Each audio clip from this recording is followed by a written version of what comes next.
প্রিয় বন্ধুগণ, গাছ লাগানো মানে ভবিষ্যতের জন্য আশীর্বাদ বপন করা। গাছ আমাদের জীবনের অবিচ্ছেদ্য অংশ।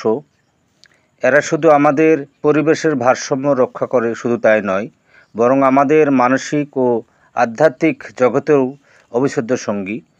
প্রিয় বন্ধুগণ, আজ আমি আপনাদের নিয়ে এসেছি নেওতর উপজেলার নেওতর চৌধুরীপাড়ায় 100 বছরও তারও বেশি পুরাতন একটি আম বাগান। সেই আম বাগান আপনাদের দেখাবো। প্রিয় বন্ধুগণ, আপনারা যে বাগানটি দেখছেন, এই বাগানটির মালিক নেওতর চৌধুরীপাড়ার ব্যক্তিবর্গ।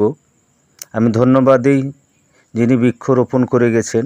হয়তো আজ উনি নেই, কিন্তু ওনার স্মৃতি এখনও দাঁড়িয়ে আছে। একটি গাছ মানে একটি প্রাণ, একটি আশ্রয়, একটি শ্বাস। গাছ আমাদের বন্ধু, যাদের ভাষা নেই কিন্তু কাজের কোনো সীমা নেই। গাছেই একমাত্র জীব যে নিঃস্বার্থভাবে আমাদের বাঁচিয়ে রাখে। প্রিয় বন্ধুগণ, আমরা যেন বৃক্ষরোপণ করি।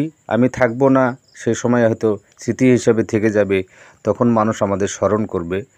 আপনারা সুন্দর পরিবেশ দেখতে পাচ্ছেন, বাগানটি খুব সুন্দর।